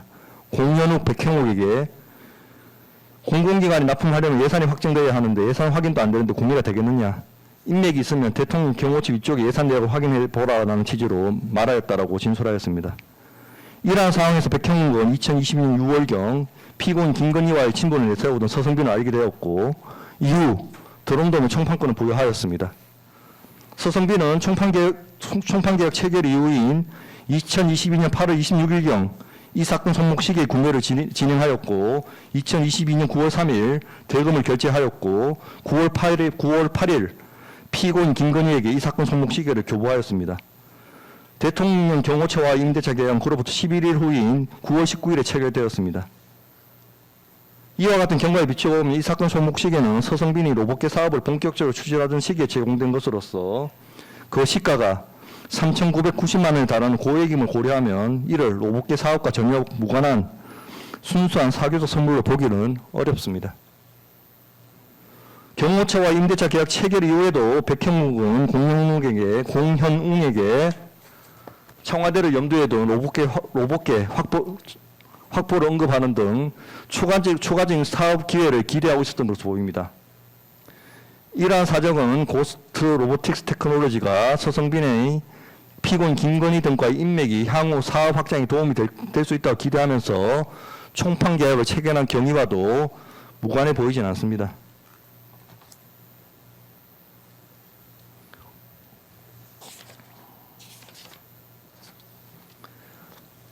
한편 서성빈은 2025년 8월 8일 수사기관 조사에서 시계 구매 및 전달 사실을 인정하면서 대가성은 부인하였는데 조사 과정에서 도롱돔이 해당 사업을 수주하여 계약을 체결한 사실이 있다고 진술하였다가 이내 오히려 손해를 본 사업이라며 시기와 무관하다고 주장하면서 해당 진술을 조서에서 삭제해달라고 요청하였습니다. 서성빈이 로봇계 사업 소주 사실을 진술하였다가 이내 이를 번복하면서 해당 진술의 삭제를 요청한 것은 서성빈 스스로 로봇계 사업 소주 사실이 이 사건 손목 시계의 교부와 연결될 수 있음을 인식하고 있었음을 보여주는 사정입니다. 더군다나 로봇계 사업에서 손해를 보았다는 사정은 기록상 확인되지 않고 설령 로봇계 사업이 이후 진척이 부진하였다 하더라도 이는 언론 보도 이후 피고인 김건희와 로봇계 사업의 연관성에 관한 의혹이 공개적으로 제기되면서 사업 추진에 부담이 발생하고 그 과정에서 고스트 로보틱스 테크놀로지 측과의 신뢰관계가 약화되어 서성빈이 총판 지위를 유지하지 못하게 된 사정이 복합적으로 작용된 결과로 보일 뿐 이 사건 손목 시기 교부 당시의 목적이나 대가관계 판단을 좌우하는 사정으로 보기는 어렵습니다. 나아가 서성빈은 특별검사 조사를 받기 전에 이 사건 손목 시계를 구매할 당시 사용하였던 휴대전화기를 바다에 빠뜨려 잃어버렸다고 진술하였습니다. 그러나 해당 휴대전화 번호는 정지되거나 해지되지 않은 채 여전히 사용 중인 상태였고 압수수색 과정에서 해당 휴대전화기는 발견되지 않았습니다. 수사 개시를 앞둔 시점에 이 사건의 핵심 증거가 될 수 있는 휴대전화기가 이러한 경위로 발견되지 않은 것은 쉽사리 납득하기 어렵고 서성빈이 이 사건 손목 시계의 구매, 교부 경위 및 피고인 김건희 사이의 관계와 관련 자료가 수사기관에 확보되는 것을 회피하거나 숨기려 하였던 것이 아닌지 의문이 듭니다. 피고인 김건희 인식에 대해서 살펴보겠습니다. 피고인 김건희는 서성빈과 단순히 안부나 사적인 일상 대화를 나누는 것에 그치지 아니하고 이태원 참사 이후 장관 경질 여부, 피고인 김건희의 캄보디아 방문 당시 논란, 윤석열에 의해 사면된 전직 수사관의 지방선거 공천 문제, 부산 엑스포 유치 실패 책임 등 당시의 민감한 정치 현안에 관하여도 의견을 주고받았습니다. 또한 서성빈은 드론사업 등 자신의 사업이나 드론협회 회장 등 대외 활동 및 우주청과 로봇청 도입 등에 관하여 피고인에게 이야기하였습니다. 이러한 관계에 비춰보면 피고인이 이 사건 손목 시기를 수수할 당시 서성빈이 로봇계 사업을 추진하고 있었다는 사정을 전혀 알지 못하였다고 보기는 어렵습니다. 서성빈은 2022년 7월 22일 백형욱에게 영부인님한테 왜 안 가시냐고 물어봤음이라는 메시지를 보냈고 백형욱은 안 가신다고 들었습니다 라고 답하였습니다. 이에 대해 백형욱은 수사기관에서 직원들에게 물어보고 영부인이 대통령 경호처에 로봇계를 보러 온 적이 없다고 해서 그 뜻으로 이와 같은 메시지를 보낸 것으로 생각된다라고 진술하였는 바 이는 서성빈이 적어도 로봇계 사업과 관련된 내용을 피고인 김건희에게 언급하고 있었다고 추단하는 정황입니다. 나아가 피고인 김건희는 2022년 11월 23일 한겨레 기사 게재 이후 서성빈에게 직접 전화하여 다른 것 얼마든지 도와줄 수 있으니 이건 그만해라. 엄재고 서성빈 씨는 기억하고 있다는 취지로 말하였다는 것인데, 이는 피고인 김건희가 적어도 서성빈이 자신과 로봇계 사업을 관련 지어 생각하고 있다는 점을 인식하고 있었음을 사후적으로 뒷받침하는 사정입니다. 이와 같은 사정들을 종합하면 피고인 김건희는 적어도 서성빈이 로봇계 사업을 추진하고 있었다는 점을 인식하고 있었고, 이러한 상황에서 서성빈으로부터 3,990만 원 상당의 고가 손목 시계를 수수하였다면 피고인 김건희로서는 이 시계가 단순한 사교적 선물이 아니라 서성빈이 추진하던 로봇계 사업과 무관하지 않은 기대 아래 제공된 것임을 미필적으로 인식하였다 봄이 타당합니다.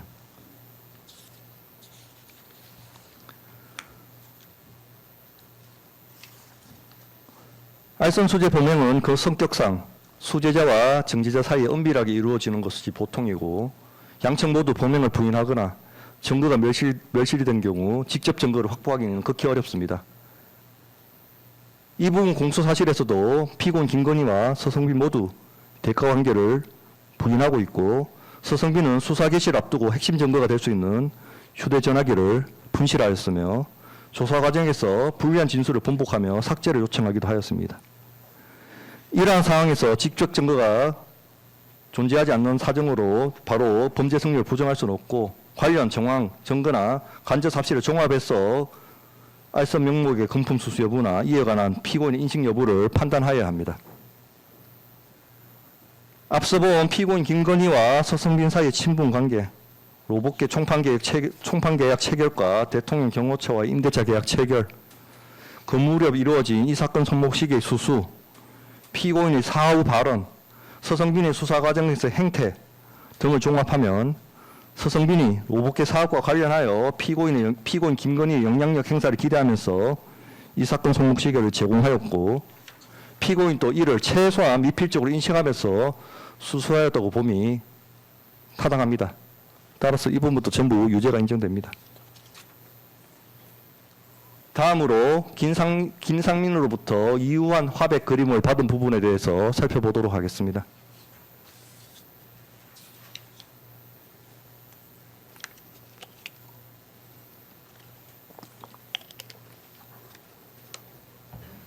이 부분 공소사실에 대해서 피고인 김건희와 변호인은 공소사실이 특정되지 않았다고 다투고 있습니다. 기록에 의하면 범죄 일시 및 장소가 2023년 2월경 불상지로 다소 개괄적으로 표시되어 있긴 합니다. 그러나 특정범죄가중법 위반 알선 수재의 점은 범행의 성격상 은밀하게 이루어져 수재자와 정재자의 진술에 의하여 범행 일시 및 장소를 특정할 수 없는 상황에서 피고인 김건희와 김상민 모두 이 사건 그림의 교부 및 수수에 관한 사실관계를 다투거나 진술을 거부하고 있어 특별검사로서는 범행 일시 장소를 구체적으로 특정하기 어려운 사정이 있는 점, 이 사건 그림이 현존하고 있고 피고인 김건희 오빠의 장모의 집에서 발견된 점, 피고인 김건희가 수수 여부를 다투면서 청탁 및 대가 관계와 이 사건 그림의 진품 여부 및 시가에 관하여 다투고 있는 점을 종합하면 구속요건 해당 사실을 다른 사실과 구별할 수 있을 정도로 특정되어 있다고 보아야 하고, 이중 기소나 시효에 저촉되지 않을 정도이므로 피고인의 방어권을 침해하였다 볼 수 없습니다. 이 부분 주장은 받아들이지 않습니다. 본안에 대해서 보도록 하겠습니다.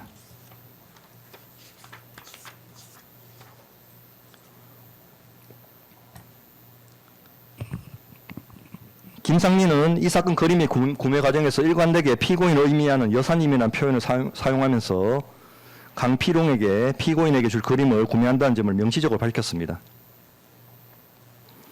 김상민은 강피롱 및 김태형을 통해 확인된 피고인 김건희의 취향에 맞추어 이 사건 그림을 1억 4천만 원에 매수하기로 결정하였습니다. 특히 김상민이 괜히 또 여사님 그림 찾는다는 소문나면 우리가 문제되니라고 언급한 것은 이 사건 그림이 최종적으로 피고인 김건희에게 제공될 예정임을 보여줍니다. 강피롱은 이 사건 그림을 김상민에게 전달한 후 몇 주 지나고 나서 김상민으로부터 엄청 좋아하셨어라는 말을 들었다고 일관되게 진술하고 있습니다. 특히 위 진술은 김상민 특유의 경상도 사투리 억양과 당시 상황에 대한 구체적인 묘사가 포함되어 있어 매우 구체적입니다. 또한 강필웅이 과거 자신의 휴대전화 녹음 내용을 다시 확인하여 기억을 명확히 정리한 경위, 이후 김상민의 요구로 휴대전화기를 교체하게 된 정황 등에 관한 강필웅의 진술 내용은 강필웅이 직접 경험하지 않고 임의로 꾸며내기 어려운 것으로 그 진술은 신빙성이 매우 높습니다.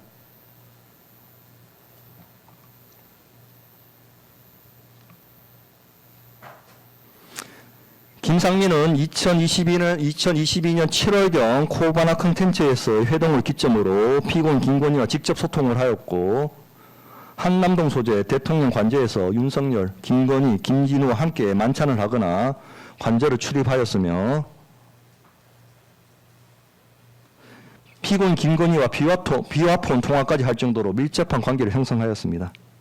이에 비추어 보면 김상민은 2023년 2월경 피고인 김건희에게 이 사건 그림을 전달해주고 직접 그 소감을 들을 수 있었던 위치에 있었던 것으로 보입니다.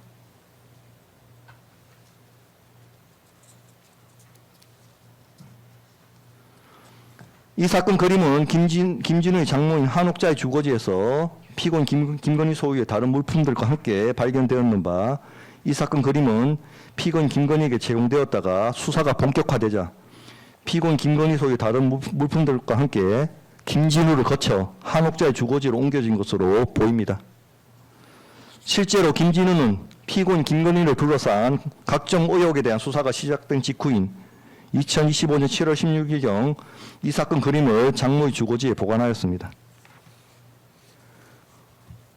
이 사건 그림과 함께 발견된 가방에는 피고인 김건희가 제3자로부터 수수하였다는 의혹이 제기된 여성용 기금속들이 함께 들어있었습니다. 김진우는 해당 가방이 본인 소유라고 주장하면서도 정작 가방에 시근장치 비밀번호조차 인식하지 못하고 있었던 바, 이러한 정황들은 그 가방 안의 내용물의 실질적 소유주가 김진우가 아님을 뒷받침합니다.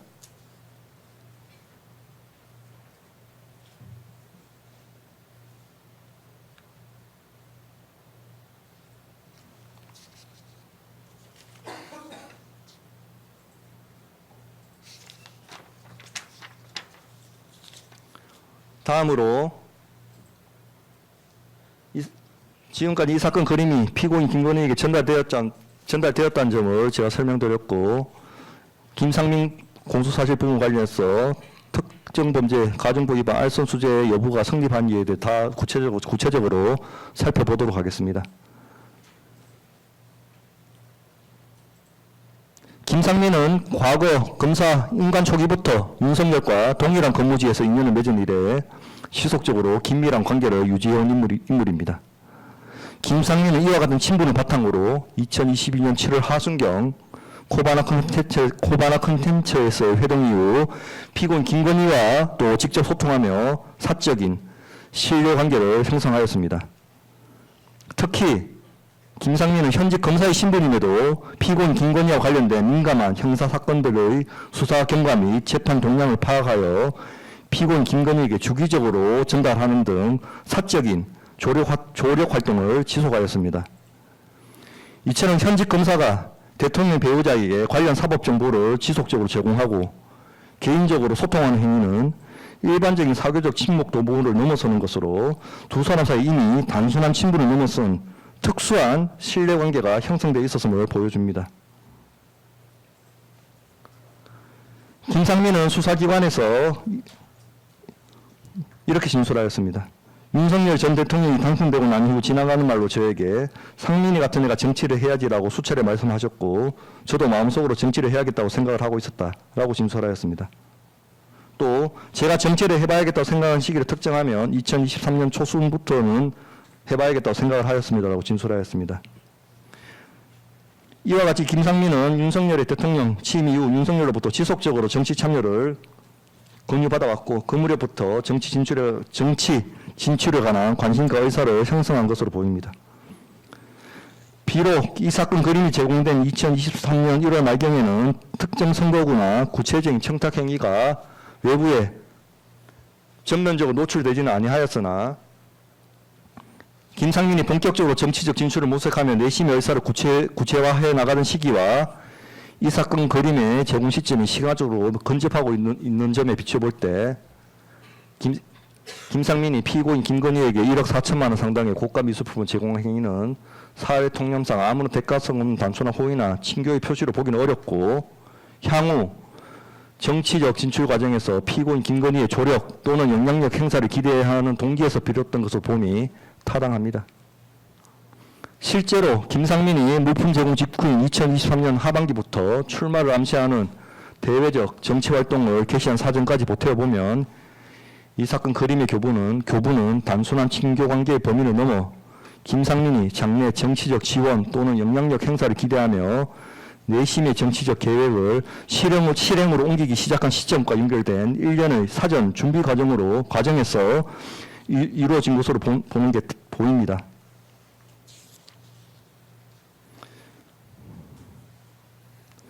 피고인 김건희와 김상민의 친분 관계와 이 사건 그림의 가액, 수수 시점 등을 고려하면 피고인 김건희 역시 이 사건 그림이 김상민의 장래 정치적 행보에 있어서 피고인 자신의 조력과 영향력 행사를 기대하고 제공되는 알선 용목의 금품임을 수수 당시 인식하였던 것으로 보입니다.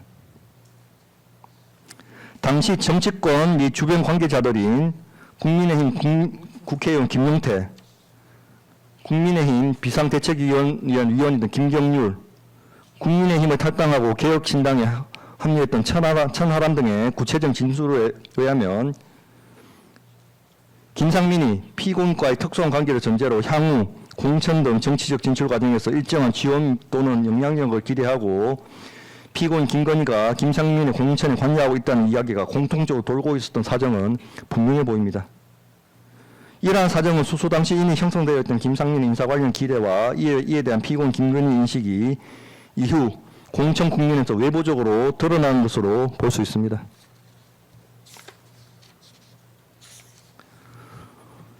나아가 김상민은 창원 의창구에서 경선 배제된 이후 국가정보원장 특별보좌관으로 임명되었습니다. 국가정보원장 특별보좌관직은 이 사건 그림 수수 당시에는 존재하지 않았던 직위로서 수수 당시 해당 직위에 대한 구체적인 청탁이 있었다고 볼 수는 없습니다.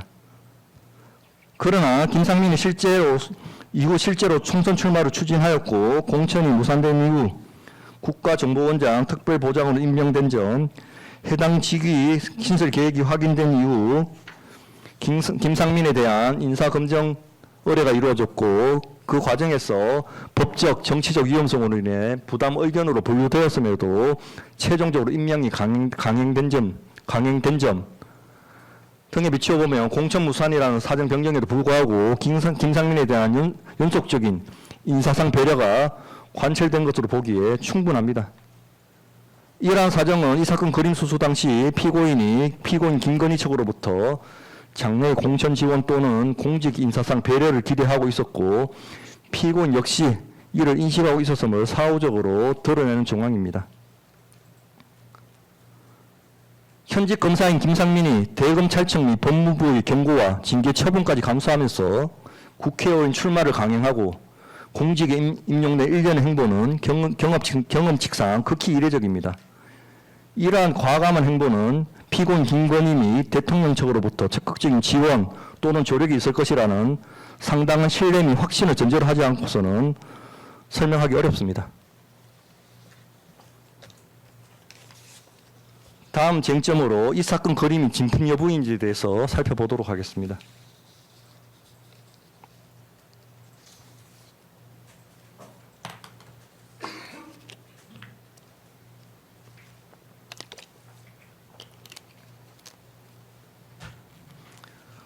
한국미술품감정연구센터는 2022년부터 2025년까지 총 3회에 걸쳐 미술계 최고 권위자들을 포함해서 중복되지 않는 범위에서 총 11명 정도의 감정위원이 이 사건 그림 실물을 직접 감정하였고 복수의 전문가에 의한 반복 감정에서 일관되게 진품 감정을 유지하였습니다.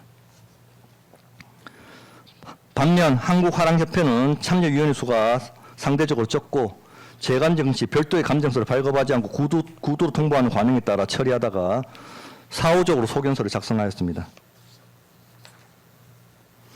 한국미술품 감정연구센터는 안목 감정뿐만 아니라 UV 및 고배열 현미경 촬영 등 과학 감정과 자료 감정을 병행하였고, 서명의 이우환 80년대 서명과의 이 사건 그림의 서명과 서명이 이우환의 80년대 서명과 유사성, 바닥 색상의 색채 범위 부합, 측면 모서의 산화 정도, 캠퍼스 측면 마모 상태 등 여러 다각적이고 체계적인 분석을 거쳐 이상 소견 엽성을 확인하였습니다.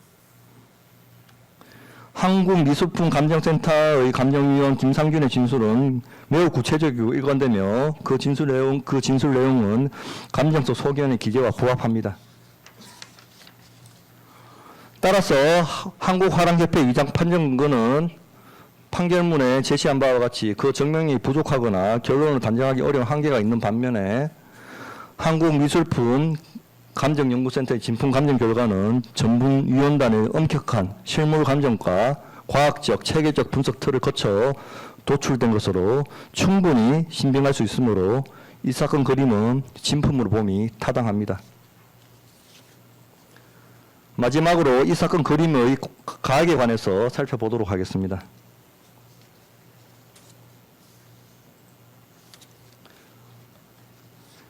이 사건 그림은 앞서 말한 바와 같이 진품이고, 김상민은 강필웅, 이주연을 통해 임덕기로부터 이 사건 그림을 1억 4천만 원에 매수하였습니다. 한국미술품 감정연구센터는 이 사건 그림의 시가에 대하여 하한가 1억, 상한가 1억 5천, 평균가 1억 2,500만 원이라고 감정하였는 바, 김상민의 실제 구입 가격은 1억 4천만 원으로 이 감정기관이 산정한 시가 범위 내에 있습니다.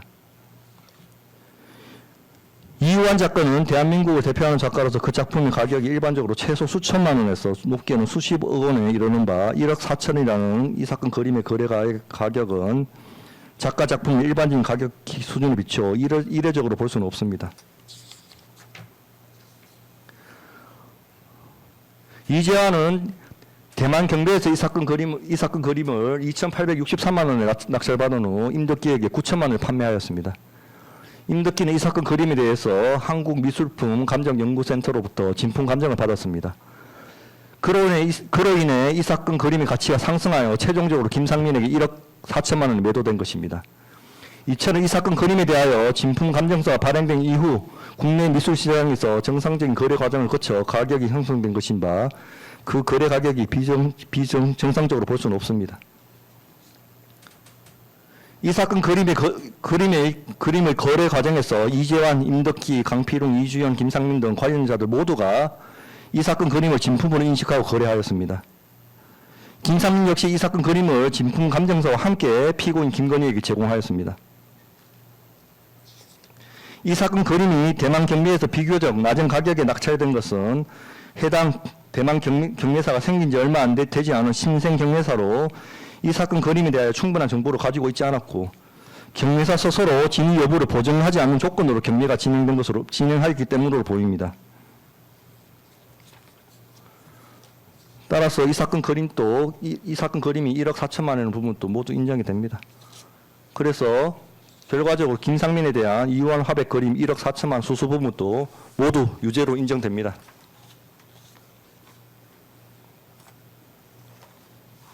김건희에 대한 공소사실 마지막 부분으로 최 아브라함으로 받은 디올 가방 등의 수수 부분에 대해 살펴보겠습니다.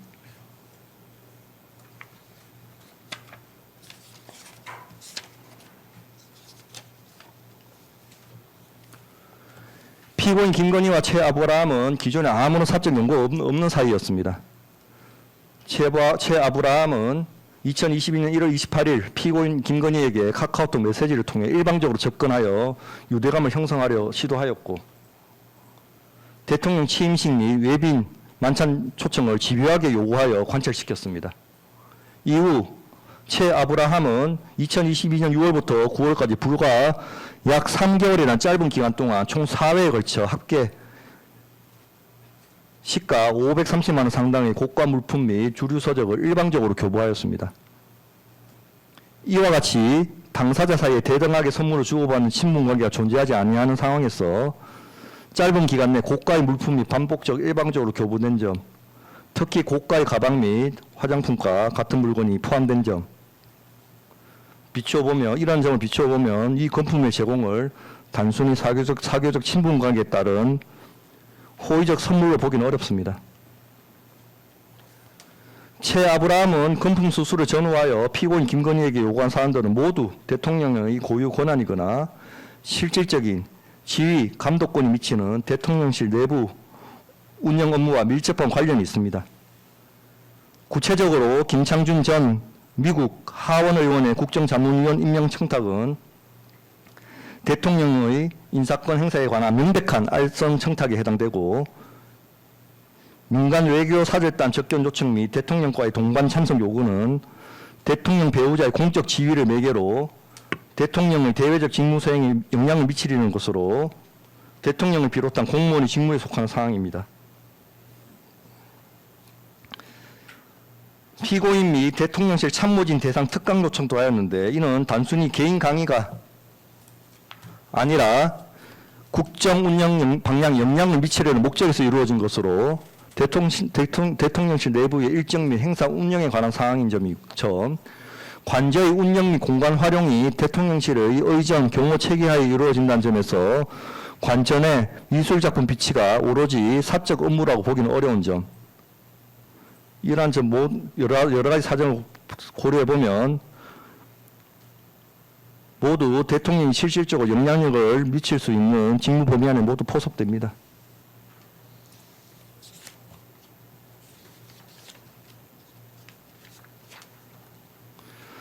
또한 최 아브라함은 선물 교부 시마다 그 전후로 구체적인 청탁을 반복하였습니다. 샤넬 향수 및 화장품 세트 교부 당일인 2022년 6월 20일에는 민간 외교 사절단 접견 및 김창준 국정자문위원장 임명 청탁을 하였고, 주류 및 서적을 교부하던 7월 23일 전후로는 특강 청탁 및 공간 미술작품 비치 청탁을 하였고, 디올 가방을 교부하던 2022년 9월 13일 직전에는 친형 명절 선물 청탁이 각각 이루어졌습니다. 최 아브라함은 불과 3개월 만에 총 4회에 걸쳐 합계 시가 530만 원 상당의 금품을 교부하였고, 각 금품 교부의 전후로 새로운 청탁이 이어지거나 기존 청탁의 실현을 촉구하는 메시지가 계속된 점에 비추어 보면 금품 교부와 청탁은 매우 밀접한 관계가 있음이 인정됩니다. 대통령 배우자로서 공무원의 직무에 영향력을 행사할 수 있는 공적 지위에 있는 피고인 김건희로서는 아무런 사적 연고가 없던 민간인이자 특정 분야의 사회운동을 주도하던 목사인 최 아브라함이 이처럼 국정과 정책에 관한 의견과 요구사항을 집중적으로 제기하면서 그 전후로 고가의 금품을 일방적으로 교부하는 상황에 대하여 그것이 피고인 김건희 개인에 대한 순수한 호의가 아니라 피고인이 가진 지위와 영향력을 매개로 하여 대통령을 비롯한 국정 최고위층에 자신들의 정책적 또는 인사 관련 요구를 전달하거나 국정 방향에 영향을 미치려는 의도에서 비롯된 것임을 피고인 김건희는 충분히 인식할 수 있는 상황이었습니다. 피고인은 위와 같은 관계와 경위 속에 고가의 물품을 거부하거나 반환하지 아니하고 그대로 수령하였을 뿐만 아니라 최 아브라함이 걷는 구체적인 청탁에 대하여 단순히 수동적으로 청취하는 것을 넘어 민간 외교 사절단 접견 청탁에 대해서는 긍정적으로 검토하라고 하겠습니다. 특강 요청에 대해서는 시간 내서 강의 만들어 보겠습니다라고 직접 적극적으로 호응하며 이를 수용하는 태도를 보였습니다. 또한 최 아브라함이 피고인에게 샤넬 화장품을 은밀하게 전달하겠다는 연락을 하자 피고인 김건희는 약속을 정하면서 만남은 보완을 부탁한다는 당부까지 하였습니다. 이처럼 피고인 김건희와 최 아브라함 사이에 아무런 사적 연고가 없었던 점, 불과 3개월이라는 짧은 기간 동안 고가의 금품 수수와 구체적 청탁이 연이어 무리하게 반복된 점에 피고인이 청탁이나 금품 제공에 대해서 직접 호응한 운동 등을 보태보면 피고인은 최 아브라함이 제기하는 구체적인 청탁과 자신이 수수한 금품 사이에 대통령의 직무와 결부된 어떠한 대가 관계나 연결고리가 존재함을 인식하고 있었다 보니 타당합니다. 따라서 이 부분에 대해서도 전부 유죄가 인정됩니다.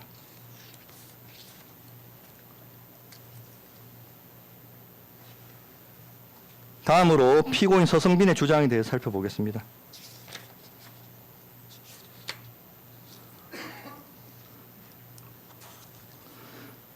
피고인 서성빈의 비용으로 이 사건 손목 시계를 김건희에게 제공 또는 선물하였다고 주장합니다.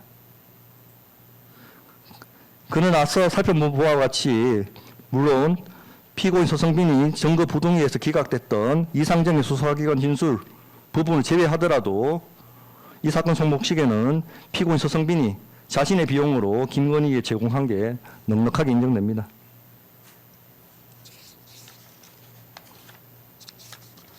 청탁금지법 8조 5항의 위반 여부에 대해 살펴보겠습니다.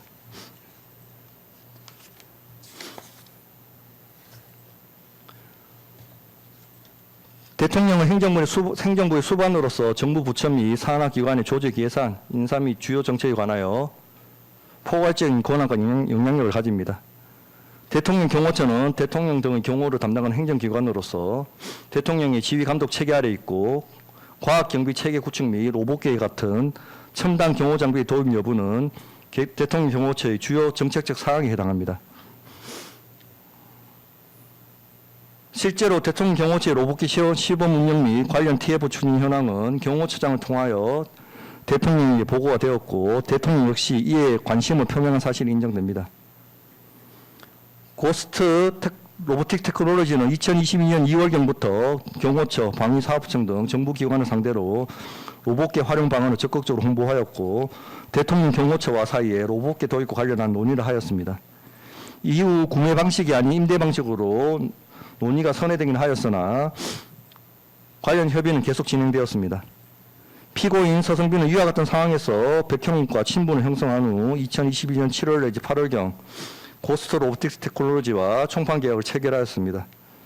이후 피고인 서성빈은 총판 계약 체결 직후인 8월 26일경 이 사건 송모 시기에 구매를 진행하여 9월 8일 김건희에게 이를 제공하였고 경호처와 임대차 계약은 그로부터 11일 후에 불과 11일 후인 9월 19일에 체결되었습니다. 이 사건 손목 시계는 시가 3,990만 원 이르는 고가의 물품입니다. 피고인 서성빈과 김건희 사이의 관계, 로봇계 사업의 진행 경과, 총판계약 체결 이후 손목 시계 제공, 대통령 경호처와 임대차 계약의 체결로 이어지는 일련의 경위 등에 비추어보면 피고인 서성빈은 대통령 배우자인 김건희에게 위와 같은 고가의 물품을 제공한 행위는 대통령을 비롯한 정부기관에 대한 로봇계 도입 및 운영 사업과 관련된 대통령의 포괄적 직무와 무관하다고 보기는 어렵습니다. 따라서 피고인 서성빈이 김건희에게 이 사건 손목 시계를 제공한 행위는 대통령의 포괄적 직무와 관련하여 수수 금지 금품 등을 제공한 경우에 해당되기 때문에 서성빈에 대해서도 유죄가 인정됩니다.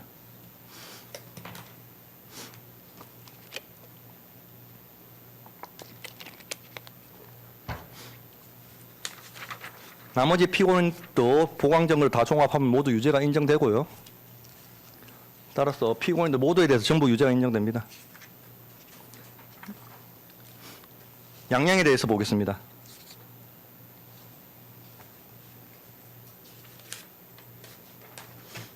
먼저 피고인 김건희에 대해서 말씀드리겠습니다. 법률상 첫 한형의 범위는 징역 1개월에서 7년 6개월까지입니다. 양형 기준은 설정되어 있지 않습니다.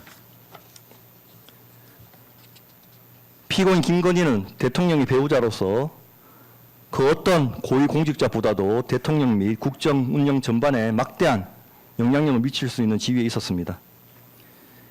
피고인 김건희는 공무원이 아니라는 이유로 특정범죄, 가중법 위반, 뇌물죄의 적용 대상이 되지 않지만 만약 피고인 김건희가 공무원 신분이었다면 수뢰액이 1억 원 이상인 경우 무기 또는 10년 이상의 징역이 나는 중형의 대상입니다. 특정범죄 가중법 위반 알선수재죄의 주체로 상정할 수 있는 사람 중 대통령의 배우자라는 지위는 그 영향력에 있어 가장 중한 경우에 해당한다고 볼 수 있습니다. 이러한 지위의 특성상 대통령의 배우자는 각종 청탁과 이해관계가 집중되기 쉬운 위치에 있으므로 누구보다도 더 엄격하게 스스로를 절제하고 각별히 경계하여야 합니다. 그럼에도 피고인 김건희는 이러한 사회적 책무를 저버린 채 자신의 영향력을 알선의 대상으로 삼아 반복적으로 금품을 수수하였습니다. 이 사건은 국가 최고 권력의 핵심부에서 대통령이 배우자라는 지위를 이용하여 다수의 인사청탁과 사업청탁이 고가의 금품과 거래된 이른바 매간매직 사건으로 세간에 알려졌습니다. 피고인 김건희가 수수한 금품은 수십만 원대의 주류에서부터 수백만 원대의 화장품, 금거북이, 수천만 원대의 고가 기금속과 시계, 나아가 억 단위의 미술품에 이르기까지 그 종류와 규모가 다양합니다. 일반 국민이 평생에 한 번도 쉽게 취득하기 어려운 고가의 물품들을 피고인 김건희는 별다른 꺼리낌 없이 타인으로부터 수수하여 왔습니다. 피고인 김건희가 수수한 금품들과 그와 결부된 청탁, 공여자들 면면을 살펴보면 그 내용 역시 매우 심각합니다. 향후 기업 현안 해결 및 친인척의 인사청탁을 위한 억 단위의 기금속, 국가교육위원회 위원장 자리를 위한 금거북이와 세안도, 로봇계 납품 등 대정부 사업 영위를 위한 수천만 원의 시계, 국회의원 공천 및 인사청탁을 위한 억 단위의 미술품 수수가 대한민국 대통령의 배우자 주변에서 반복적으로 이루어진 일입니다. 중견건설사 회장, 사업가, 재미교포 목사, 현직 검사, 대학교 총장을 역임한 교육자에 이르기까지 금품을 제공한 자들의 배경과 직업도 다양합니다.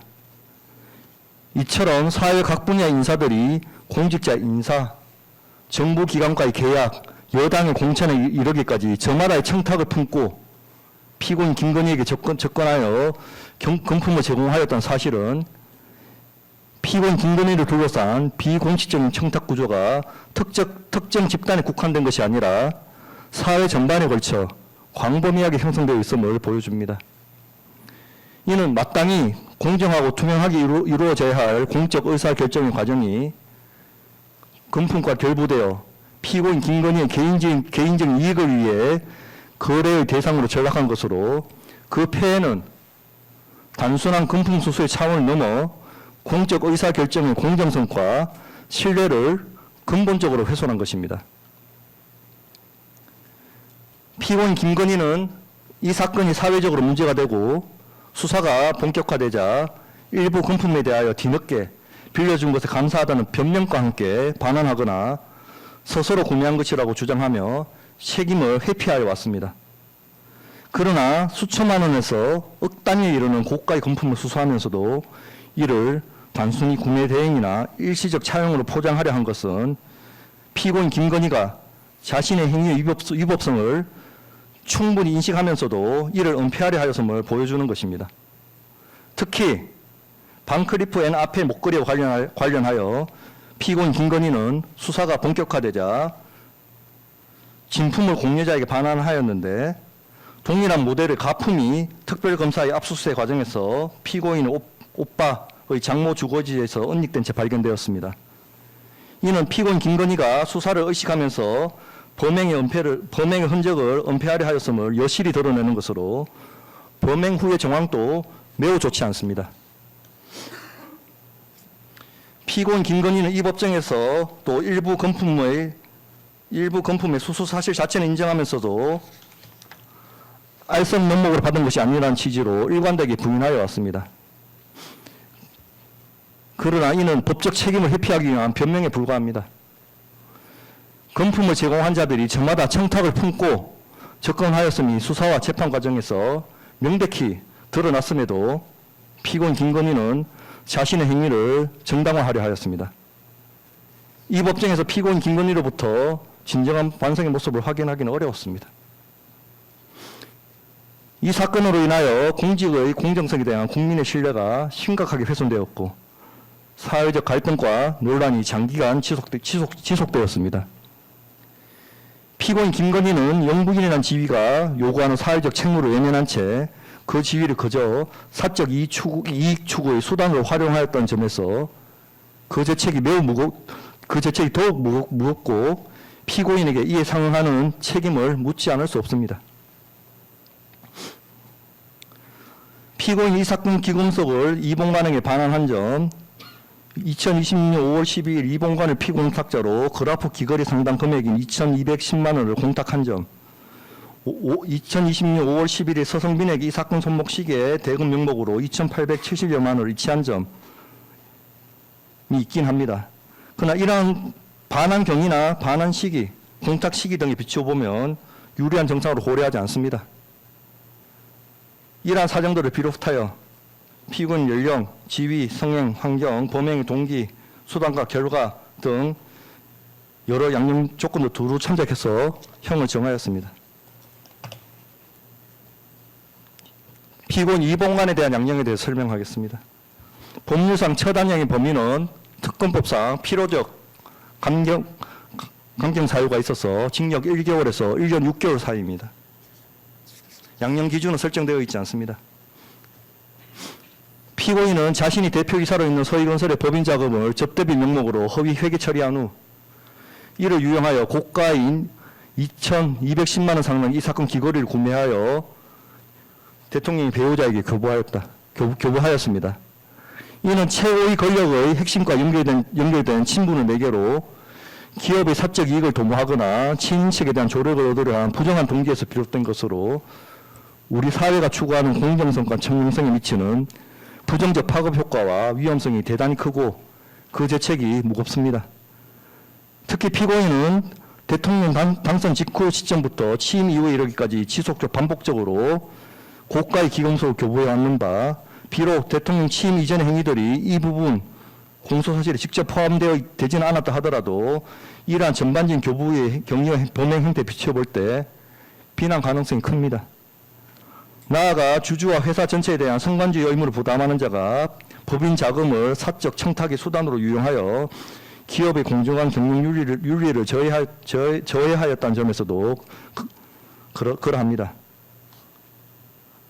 다만 피고인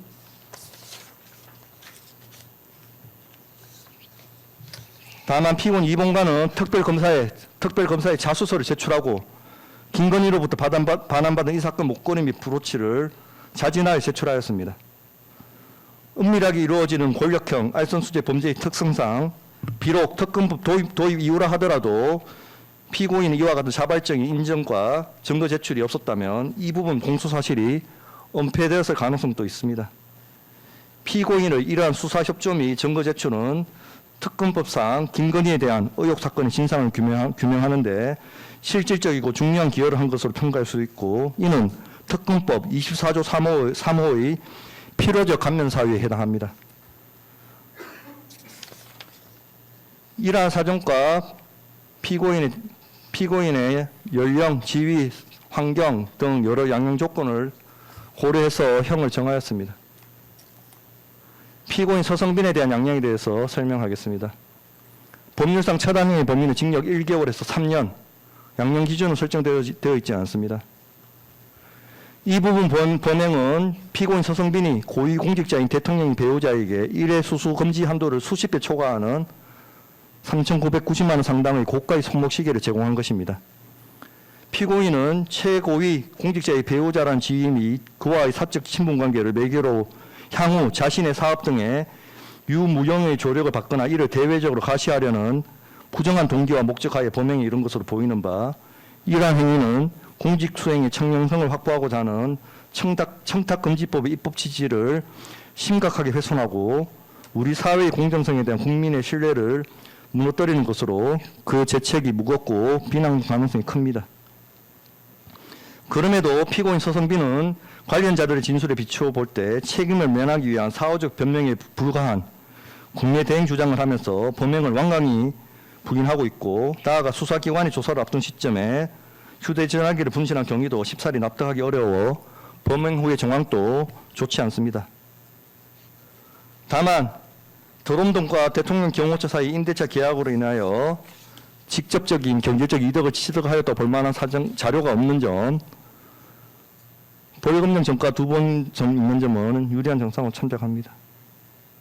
이러한 여러 양형 조건을 종합해서 피고인에 대한 형을 정하였습니다. 최 아브라함에 대해서 봅니다. 최아보람에 대해서는 벌금형을 선택했고 최아보람 역시 필요적 감면 사유가 있기 때문에 법률상 처당의 범위가 벌금 25,000원에서 1,500만 원 사이입니다. 양형 기준은 설정되어 있지 않습니다. 이 사건 범행은 피고인이 대통령 배우자에게 고가의 디올 가방, 향수, 화장품 등 청탁금지법상 허용 범위를 초과하는 금품을 제공한 사안으로서 그 제공 과정과 관련 대화 내용이 영상 형태로 공개됨에 따라 대통령 배우자와 외부인 사이의 금품 수수 관계가 사회적으로 드러나 큰 논란을 야기하였습니다. 다만 이 사건은 피고인이 수사기관에서 이 법정에 이르기까지 디올 가방의 제공이 언더커버 형식의 잠입 취재 또는 공익적 문제 제기를 위한 목적이 포함된 행위라고 주장하였다는 점에서 다른 사건과는 일반적인 청탁금지법 위반 사건과는 다소 다른 특성이 있습니다. 그러나 이 사건에서 드러난 금품 수수 교류 관계는 존재하지 않은 사실을 허위로 구성하거나 만들어낸 것이 아니라 실제로 이루어진 금품 제공과 대화 및 접촉을 기초로 한 것입니다. 피고인은 단순히 상대방의 반응을 관찰하거나 이를 기록하는 데 그치지 않고 금품 제공과 병행하여 상대방에게 현안이나 관심사항을 언급하며 일정한 요청을 전달하는 등 의사표시를 함께 한 것으로 보입니다. 또한 피고인은 주변인에게 김건희와 주고받은 카카오톡 메시지를 보여주며 친분을 드러내기도 하였습니다. 따라서 피고인의 행위를 전적으로 잠입 취재를 위하여 허위의 청탁이나 외형만을 형성한 행위로 평가하기는 어렵고 동시에 대통령의 배우자의 관계를 통해서 자신의 관심사나 요청 사항을 전달하려는 의도 역시 함께 존재하였던 것으로 보입니다. 결국 피고인에게 공익적 문제 제기 내지 취재 목적이 일부 존재하였다 하더라도 피고인은 스스로 청탁금지법이 금지하는 방법을 선택하여 금품을 제공하였는 바 위와 같은 동기나 목적만으로 행위의 위법성이 부정되거나 책임이 면제된다고 볼 수는 없습니다.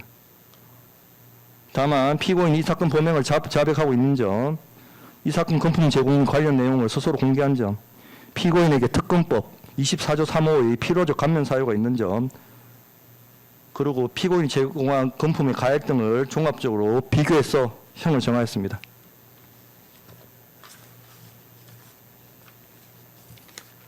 자, 판결 선고하겠습니다. 피고인은 모두 일어나십시오.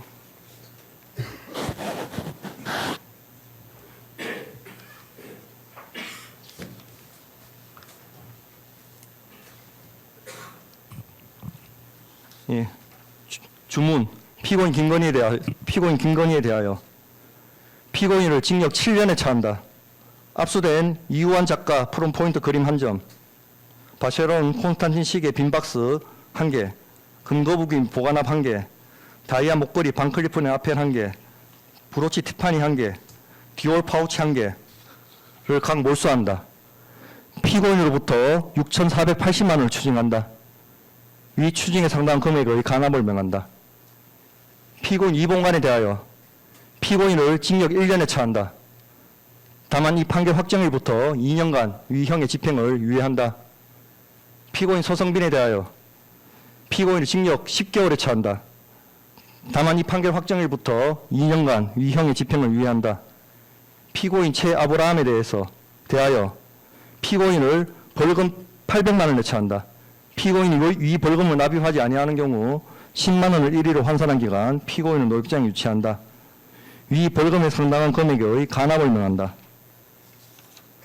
피고인들 모두에 대해서 이 판결에 불복하려면 오늘부터 7일 이내에 서울고등법원에 항소를 제기할 수 있고 항소장은 이 법원에 제출하시면 됩니다. 피고인 김건희의 경우 지금 수감되어 있기 때문에 수감시설에 장에게 제출하셔도 됩니다.